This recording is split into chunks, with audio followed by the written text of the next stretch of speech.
नमस्कार दोस्तों, मैं सरोज पांडे और मैं आपको बताऊंगा अपने 3 योग गुरु के विषय में। मेरी माँ, मेरी पत्नी और मेरी बेटी, ये 3 मेरे योग गुरु हैं। इनके अलावा और भी मेरे 10 योग गुरु हैं, इनके विषय में बात करेंगे क्योंकि 21 जून को योग दिवस है। योग दिवस की आप सभी को हार्दिक शुभकामनाएं। बड़े बड़े योगियों को याद करेंगे, जैसे कि बाबा रामदेव हैं, देवराहा बाबा थे और भी बहुत सारे अयंगार साहब, जिनको मैं भूल ही नहीं सकता हूँ। योग हम किस तरह से करें कि निरोग रहें, मैं आपके सामने उदाहरण हूँ। मैं पिछले 25-27 साल से मैं योग कर रहा हूँ और मैं कम से कम बीमार पड़ता हूँ। मैंने अपने जीवन में जितने लोग देखे हैं, सबसे कम बीमार पड़ने वाला आदमी मैं खुद हूँ, क्योंकि मैं प्रतिदिन 1 घंटा योगा करता हूँ। योगा करने से क्या क्या लाभ है वो मैं आपको ज़रूर बताऊँगा। तो चलिए मैं शुरू करता हूँ। सबसे पहले मैं अपने 3 योग गुरु के विषय में, लेकिन अभी आधा घंटा पहले मैं अपने शिक्षक उपेंद्र सर के पास गए थे।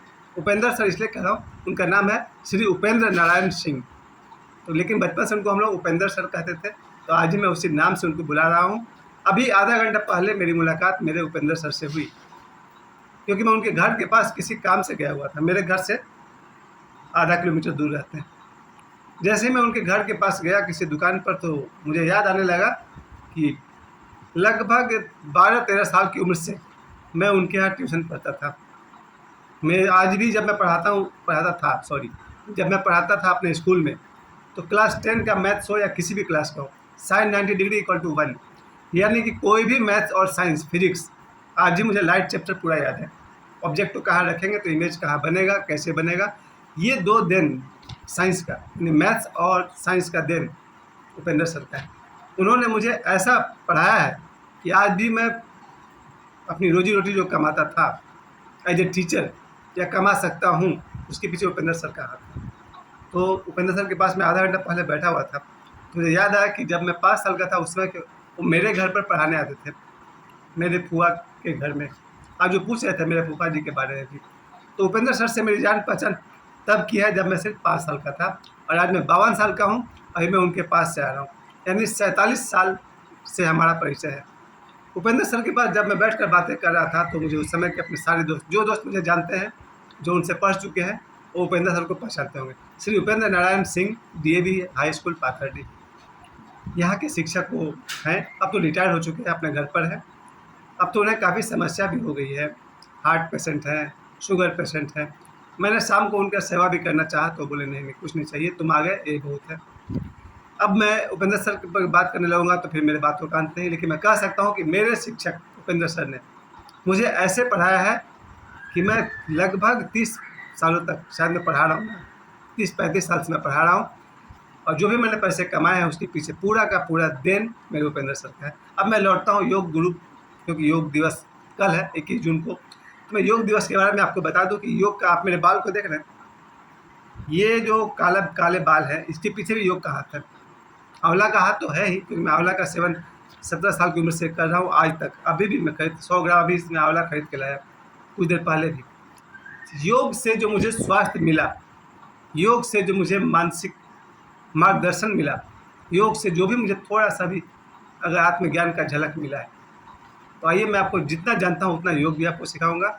और मैं अपने पहले 3 योग गुरुओं से मिलवा दूँ, तब आप समझ सकेंगे योग शुरू हो चुका है आपका भी। मेरी पहली योग गुरु है मेरी माँ। मेरी माँ से मैंने सीखा सुबह 4 बजे जगना, क्योंकि जब मैं मैट्रिक में था, या उससे बहुत पहले, क्लास 8 भी कह सकते हैं, क्लास 6 भी कह सकते हैं, जब मेरे पिताजी कलकत्ता में इंजीनियरिंग कर रहे थे, तब मैं यहाँ मेरी माँ थी। मेरी माँ मुझे रोज़ सुबह 4 बजे जगाया करती थी। माँ के पास कोई घड़ी तो है नहीं, घड़ी देखने में शायद उनको नहीं आती थी, लेकिन उनका एक इंट्यूशन था, एक अंतर विवेक था कि वो मुझे सुबह 4 बजे जगाती थी, मुझे भी और मेरे बड़े भाई को भी। वो जो सुबह 4 बजे जगा करके फिर लालटेन जला करके हमारे सामने रख देती थी कि पढ़ो। तो मेरा बड़ा भाई तो लेट के पढ़ता था, उसको नींद आ रही थी, लेकिन मैं हमेशा बैठ के पढ़ता था। खैर, वो जो 4 बजे सुबह में मेरी माँ जो मुझे जगाती थी, वही है योग का अनुशासन। आज तक मैं सुबह 3 बजे, 4 बजे, 5 बजे के आसपास जो मेरी नींद अपने आप खुल जाती है, उसके पीछे मेरी माँ का हाथ है। मेरे जितने भी शायद दोस्त हैं, रिलेटिव्स हैं, शायद ही कोई होगा जो सुबह 3-4-5 बजे जगते होंगे, लेकिन मेरे पीछे मेरी माँ का। योग का जो अनुशासन है, पहला अनुशासन है सुबह जल्दी जगना, और उसका काउंटर पार्ट है शाम को जल्दी सोना। जो भी व्यक्ति शाम को यानी कि रात को 10 बजे रात 11 बजे रात तक नहीं सोएंगे, वो सुबह 5 बजे जगने के अधिकारी नहीं हैं। जी हाँ, हमेशा याद रखिए, जिस किसी को भी योग करना है उसे सुबह जगना चाहिए सूर्योदय से पहले, और सूर्योदय से पहले केवल वही जग सकता है जो रात को 10-11 बजे तक सो जाता है। अलार्म भर के जगना तो मैकेनिकल बात है, उसमें कोई बात नहीं है, मुझे कहीं पसंद नहीं है। आप अपने शरीर के आवश्यकता अनुसार अपने आप सुबह जग जाएँ, उसका मज़ा कुछ और है। ना तो मैं अलार्म से जगता हूँ, ना किसी को जगाता हूँ। मेरा मानना है कि अगर आप रात को 10 से 11 बजे के आसपास में सो गए हैं, अपने आप आपकी नींद सुबह खुल जाएगी 3 बजे, 4 बजे या 5 बजे। उसके बाद आप योग कर सकते हैं। तो मेरी माँ से मुझे मिला है कर्म योग, यानी कि सुबह 4 बजे जगने की विद्या, और मेरी माँ ने मुझसे बहुत मेहनत करवाई है। समझिए 5-6 साल की उम्र से गेहूँ पिसवाना, वो भी 7-8 किलो गेहूँ हुआ करता था, और उसके बाद खेतों में काम करवाना, स्कूल तो हर हाल में भेजना। एक दिन भी एब्सेंट अलाउ नहीं था मेरी माँ के ज़माने में। उस ज़माने में एक बड़ा बदकिस्मती से, मेरे लिए बदकिस्मती से 1985 में वीडियो हॉल का दौर आ गया। तो लोग मोहल्ले में रात को 12 बजे वीडियो मंगवाते थे और 12 बजे रात से सुबह 5 बजे तक या 6 बजे तक 2 सिनेमा दिखाते थे लोग मोहल्ला में। ये लगभग सालों भर चला, 1985 की बात कर रहा हूँ। अब वीडियो हॉल से रात को 11 बजे शो खत्म होगा, 12 बजे रात तक ठेला गाड़ी पर बड़ी सी टीवी और वीसीआर या वीसीडी आएगा और उस पर फिल्म दिखाया जाएगा। अब रात भर हम फिल्म देखते थे 12 बजे से लेकर सुबह 5 बजे तक, और दिन भर के जगे हुए इंसान, फिर भी मेरी माँ अगली सुबह स्कूल भेजती थी। आंख बंद करके, रोड पर 4 है मगर जाना पड़ेगा। स्कूल में 4-5 घंटा बैठे हुए आंख बंद करके, मगर जाना पड़ेगा। तो मेरी माँ का बहुत बड़ा देन है। अगर मुझे किसी ने मेरे कर्म योग में अगर थोड़ा भी मैं अगर परिश्रमी हो सका तो मेरी माँ का देन है। तो माँ से मैंने सीखा कर्म योग। आप कहेंगे पिता की बात क्यों नहीं करो, क्योंकि मैंने टाइटल रखा है माँ, पत्नी और बेटी। तो मैंने अपनी माँ के विषय में, जो मैंने माँ के विषय में कहा वही मेरे पिताजी के विषय में भी है। मेरे पिताजी ने मुझे पढ़ाया, शिक्षित किया। उपेंद्र सर तो बहुत बाद में आए, मेरे पिताजी मेरे प्रथम शिक्षक हैं, और उन्होंने ही मुझे रामायण की कथाएँ सुनाई है रोज़। इसलिए पिताजी की देन कुछ और है। मेरे पिताजी और मेरी माँ, आप दोनों को अलग मत समझिए, एक ही समझिए। तो माँ से मैंने सीखा कर्म योग, पत्नी से मैंने सीखा है समाधि योग। पत्नी से मैंने कौन सी योग साधना सीखी है उसकी मैं मोबाइल पर चर्चा नहीं कर सकता हूँ, क्योंकि न तो सिर्फ ओशो के ज्ञान से मैं समाधि को पा सकता था या अनुभव को पा सकता था, न सिर्फ देढ़ा बाबा का उपदेश सुन करके और न देढ़ा बाबा के फोटो पर फूल चढ़ा करके या बाबा बैश्वर के प्रवचन सुन करके। आप कितना भी, मैं अपनी बात कर रहा हूँ, आपकी बात हटा दीजिए, मैं ओशो की किताब पढ़ूँ या वीडियो देखूँ, बाबा बैश्वर को देखूँ या सुनूँ, देढ़ा बाबा को देखो या सुनो, उससे अनुभव नहीं होगा। कुछ बेसिक अनुभव पत्नी ही दे सकती है, ओशो नहीं दे सकती। तो अगर किसी को यानी मुझे पत्नी का अनुभव चाहिए तो वो पत्नी ही दे सकती है, ना कि कोई गुरु। और जिसे अपने पत्नी का और प्रेम का अनुभव नहीं हो वो फिर अधूरा ही जिएगा। जिसको नहीं चाहिए वो अलग बात है, जो बाल ब्रह्मचारी है मैं उनके लिए नहीं कह रहा हूँ। लेकिन मुझे अगर जो भी समाधि का या ध्यान का अनुभव हुआ है तो समाधि योग के लिए सारा श्रेय मैं अपनी पत्नी को देता हूँ। जो अपनी पत्नी से मैंने पाया है, जो अनुभव मैंने अपनी पत्नी से पाया है, वो अनुभव मुझे संसार में किसी से नहीं मिला। ओशो से भी नहीं, देढ़ा बाबा से भी नहीं, और स्वामी रामदेव से भी नहीं।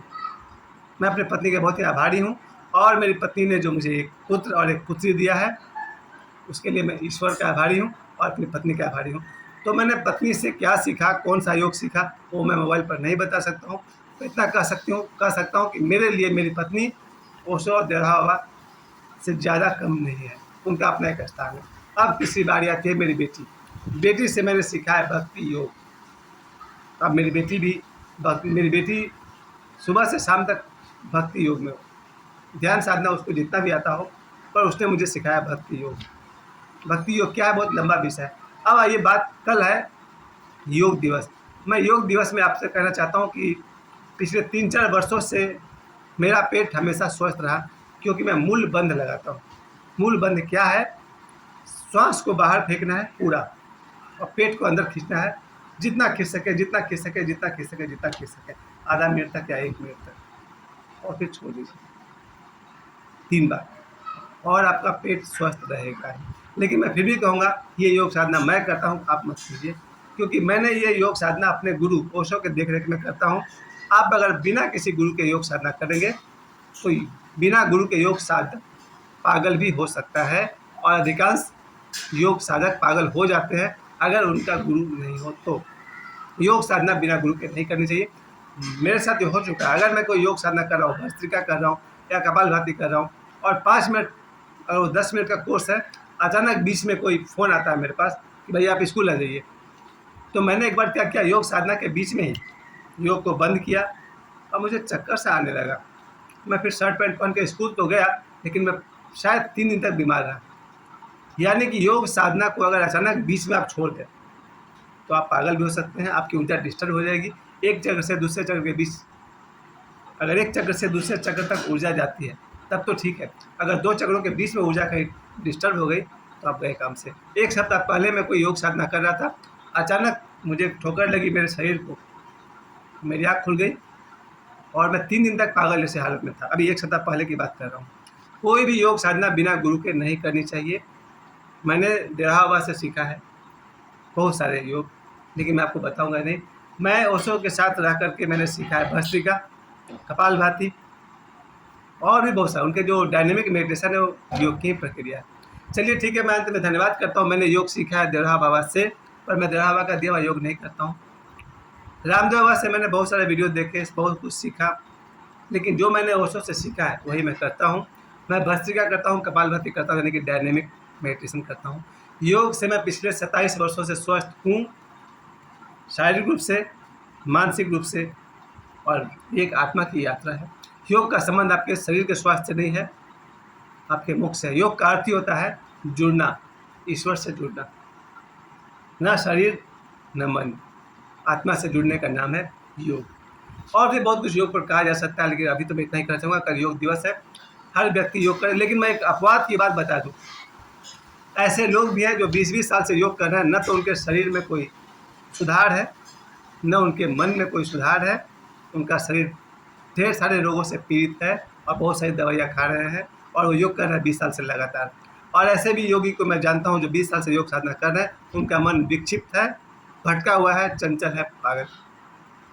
प्यारे दोस्तों, अभाव कहाँ है? योग का अनुशासन। खैर, योग पर कहा जाए तो बहुत कुछ हो सकता है। मैं ऐसे 20-20 साल से योग कर रहे व्यक्ति को देखता हूँ, न उनका शरीर स्वस्थ है, न उनका मन स्वस्थ है। आत्मज्ञान तो बहुत दूर की बात है, लेकिन फिर भी मैं कह सकता हूँ योग से संभव है स्वस्थ रहना, योग से संभव है दीर्घायु रहना। अभी देखिए, तीर्था गोरी जी 150 साल के, शिवपुरी बाबा 137 साल के, दोरा बाबा 500 वर्ष के। योगी का 100 वर्ष अधिक जीना आम बात है। योग से मिलता है स्वस्थ, योग से मिलता है दीर्घायु, योग से मिलती है सद्बुद्धि, और योग से हो सकता है आत्मज्ञान। एक बार फिर से 21 जून योग दिवस पर आप सभी को हार्दिक शुभकामनाएं। योग अवश्य करें। मुझे समय देने के लिए आप सभी को बहुत बहुत धन्यवाद।